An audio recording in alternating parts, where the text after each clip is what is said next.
In this video, I'm going to show you guys how to produce some drums for your hip hop or R&B track. It's a pretty simple process, shouldn't take too long, but it's a very important thing to know how to do when you're making music. So let's just get right into it. I'm going to include an R&B sample pack for you all, so just click on that description, download it, and you guys can follow along as I make this beat. So we got a nice sounding loop here. Let's just take a listen.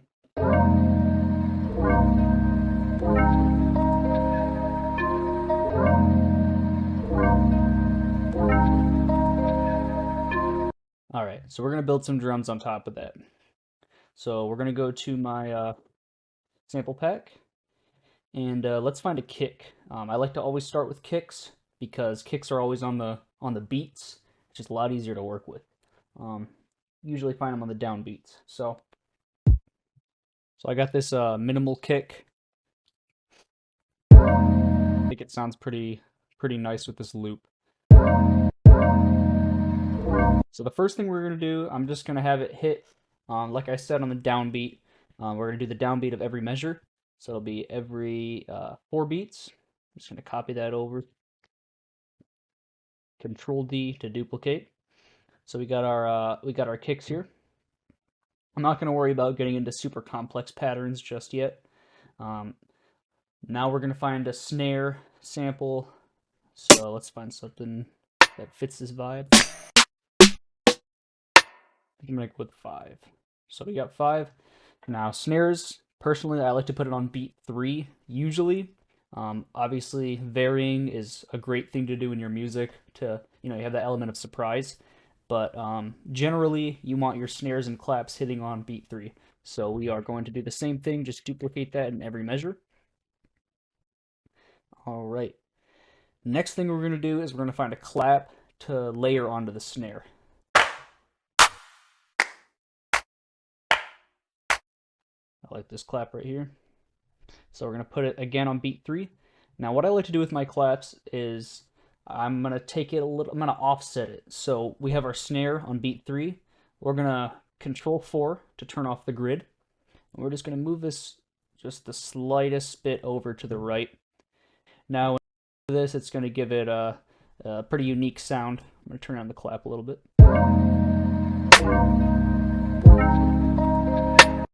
So we got our clap here. We're just going to duplicate that. All right, so we're not going to get into hats and percussion just yet. Now I'm going to work with this kick and snare pattern here and see what we can do to make it more interesting. So let's see, got our kick. Let's get another kick, 2 beats, or not 2 beats, it'd be an 8th note after this snare. So let's listen to that.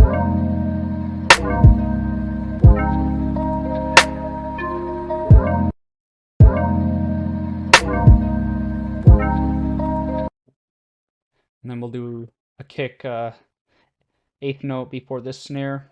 Give it a nice pickup.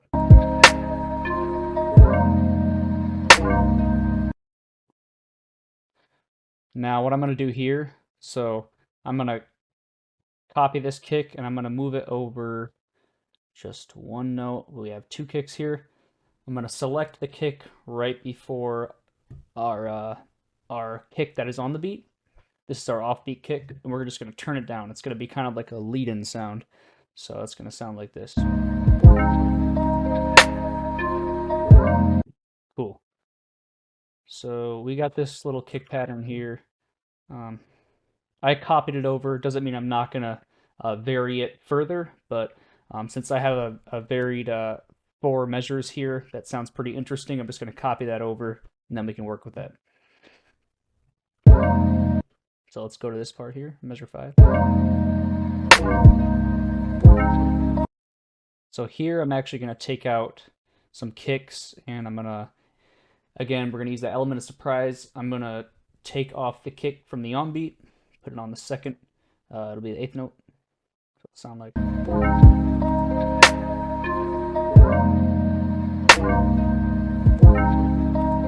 And then we'll do 1 kick before our snare here.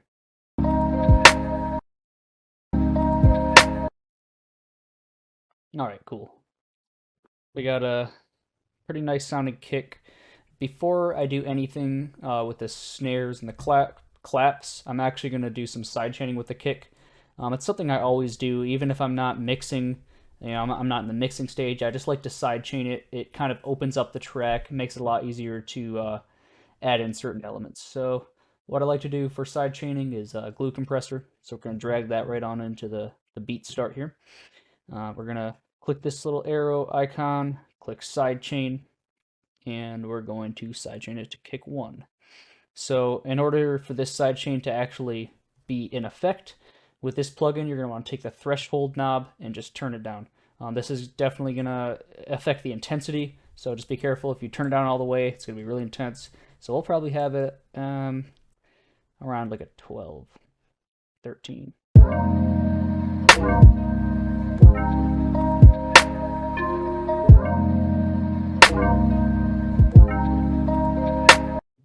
So if you don't know what sidechaining is, it's a pretty simple concept.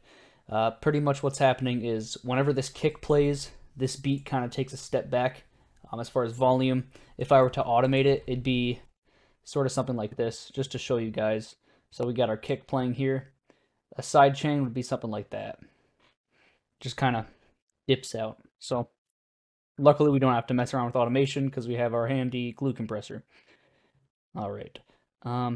Next, let's move on to some snares and some claps. See what we can do with this.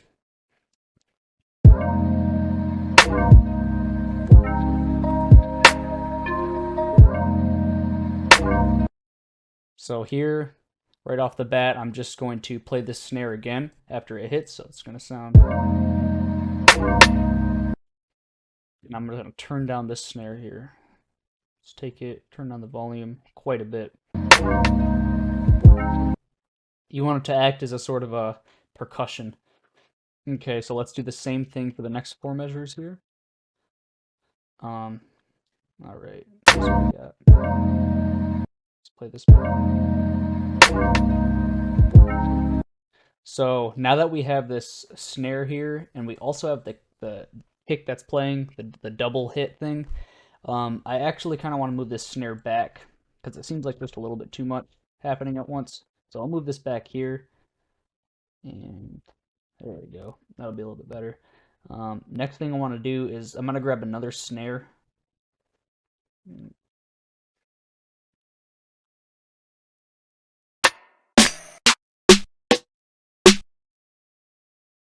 So I'm going to be using snare 2 here. I'm going to have a little lead in, like a roll. So we're going to take this snare and I'm going to duplicate it 4 times. 1, 2, 3, 4. We're going to turn on the volume because this is going to be acting as like an auxiliary snare. It's not the main focus, but it's sort of a percussion in the background. So let's listen to it. Let's take out the 4. Let's just do 2. What I'm going to do is actually select this portion here and consolidate it. Consolidating just puts these 2 samples together, makes them into 1 sample. It's a little bit easier to work with when you are messing with the pitch. And that's exactly what I'm going to do. I'm going to put this on complex mode. Always do that when you're changing the pitch of a sample. If you have it on beats, it kind of gives it a warped sound. So turn it on complex, and we're going to click this icon down here. It's the automation icon. And we're going to click transposition modulation. This is our pitch here. So we're going to add 2 dots, 1 here and 1 at the very end of the second sample. Let's take this and move it down. It's going to be pretty low, maybe an octave.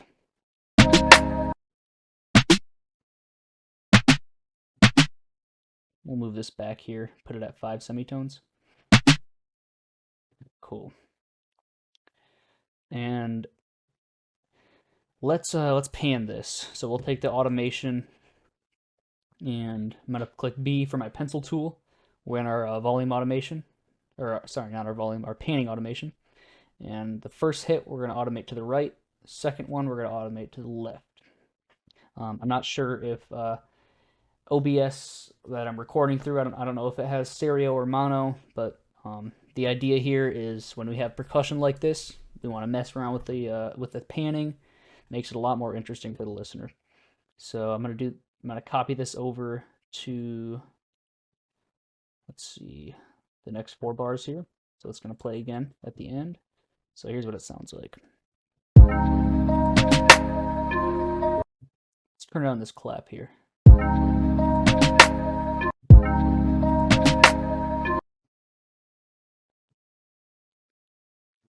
Okay, next thing I'm going to do is grab some hats.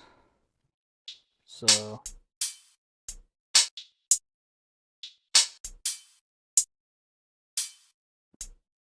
take hat 2, pretty minimal.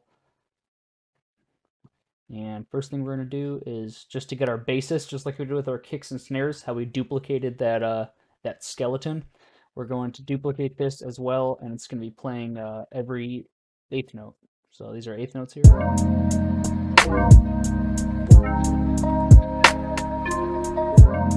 So already a nice sound, but in my opinion, it's a little bit too simple, kind of bland. So let's mess around with the volume and see if we can make it sound more interesting. So we have our first hit here. We're going to keep it at the same volume, but the second one I'm going to turn down a little bit. And same thing for the third one, we'll turn it down. Fourth one we'll keep the same. Fifth one we'll also turn it down. And right off the bat, you will hear that it sounds a little bit more interesting. You see me just varying this volume. Cool. Let's see. Let's mess around with the rhythms. So at the very end here, I'm going to actually duplicate this. See what we got.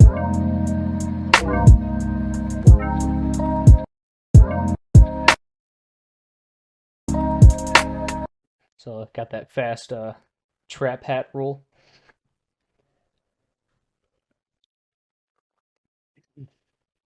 I'm also going to consolidate this this roll here. So we're going to consolidate it, and we're going to do the same thing that we did for the snare. Put it on complex, and we'll go to transposition, and we're actually going to lower the pitch here. Cool. We'll take this hat out here. Okay.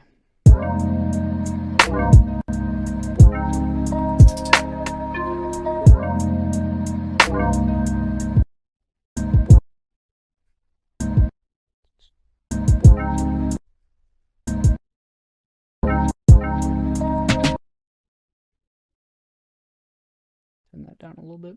So one thing I like to do with hi-hats a lot is use triplets. Gives it a really cool sound. So we're going to click Control-3. That'll put Ableton in triplet mode. And then let's just copy this over in triplets. See what we have here.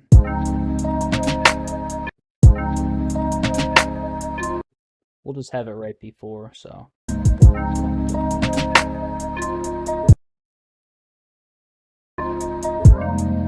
Cool. All right, so we got a nice sounding hi-hat pattern here. Next thing we're going to do is we're going to add in some percussion. So let's use this ride. We're going to have this hit every like two bars, we'll say.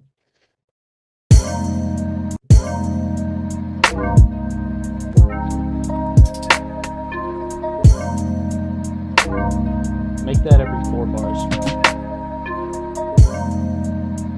Cool.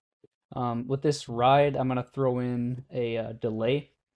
So let's get simple delay, I believe. Yep. We will do quarter notes. So left and right is going to be on 4. Turn up your feedback. I'm going to turn on the dry wet a little bit.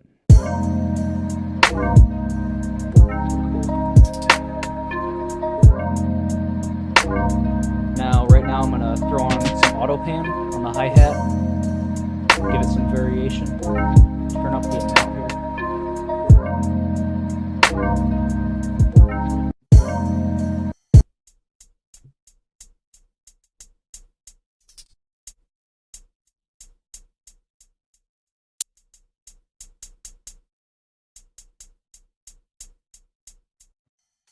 Okay, so we got some panning going on with the hi-hat. All right, next thing I'm going to do, throw in some more percussion. So we got a ride. Let's throw in, I just need to keep this sample back up, to be honest.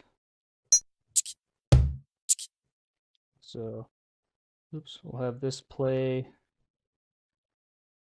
second beat. Right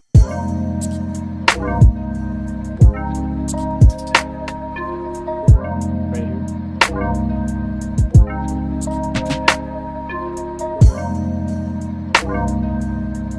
So I'm actually going to take this snare roll, and I'm going to delete the first one, and I'll leave the second one. And I'm actually going to change the triplets here. Seems like a little bit's going on, a little bit too much is going on here. So let's just keep this simple at the very end here. Cool.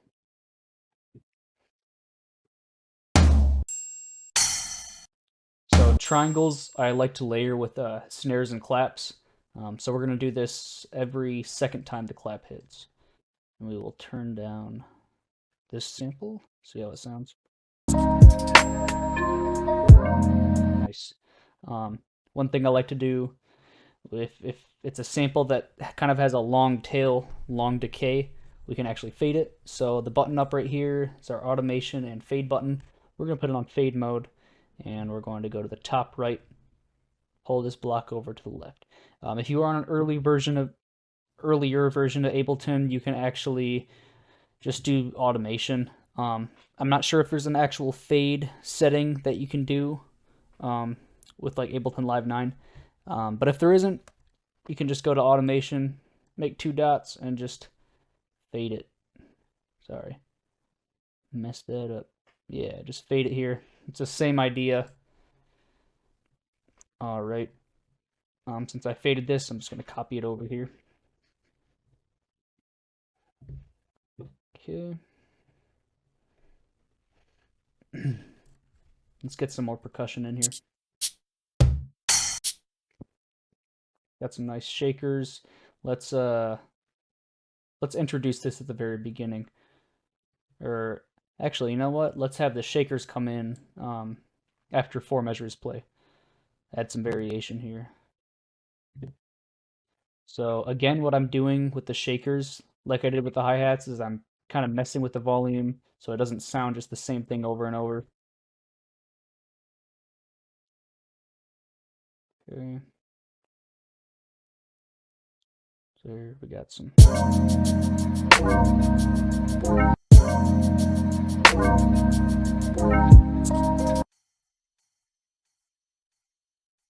Bring this down here. Just more variation.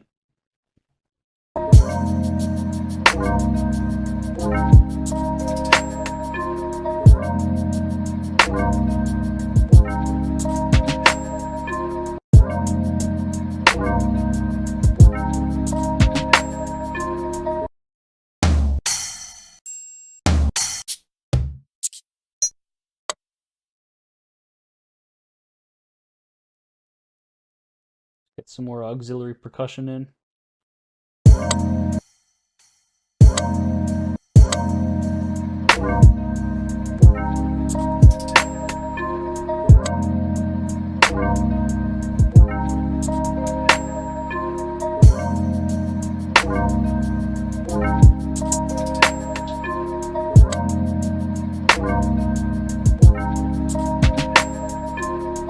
All right, so that's what we got so far. I'm gonna go ahead and tune my drums. So we're gonna consolidate the kicks, and let's just solo the kicks and the loop. So right off the bat, I'm gonna lower it a little bit. There we go. How could you be so heartless? Okay, so I've got my drums tuned. The last step of this production process, I'm just going to throw on some effects on some certain samples. So what we're going to do is let's take the snare sample and let's throw in some reverb on it. Let's just experiment here.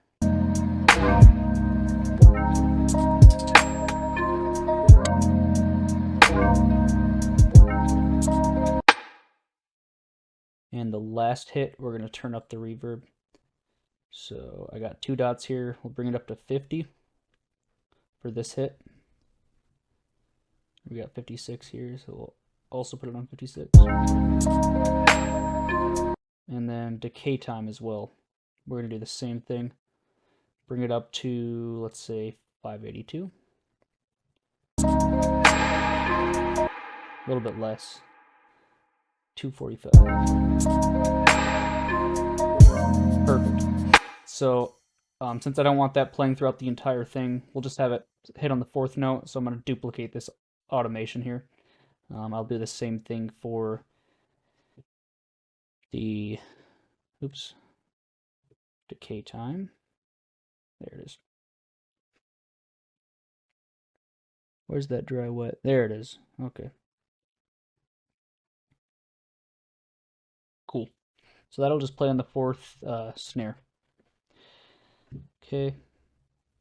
And then, the next step is going to be saturator on kick. So I'll throw an instance of saturator. This is a pretty sensitive plugin, so let's just listen to it. Be pretty careful with the drive knob. We don't want it to be cutting through the mix.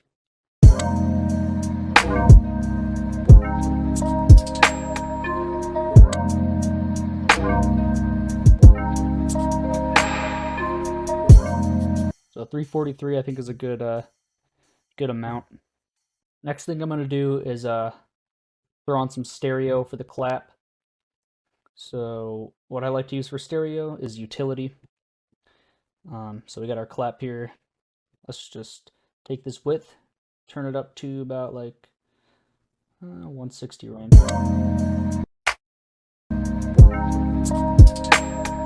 We're going to copy that, put it on the snare as well.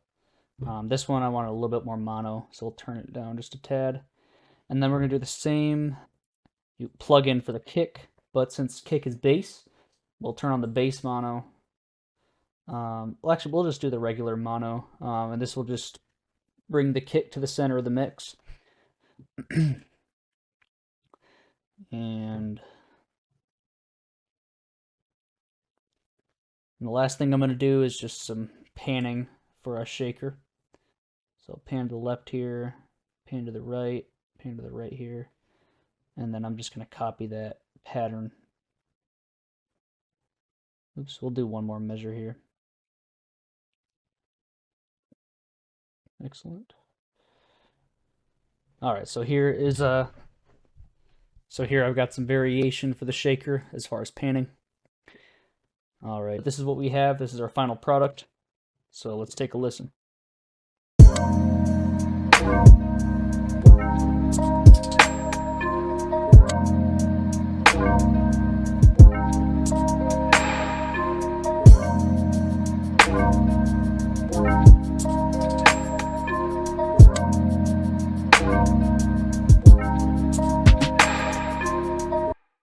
All right, guys, so there is a walkthrough of my drum production.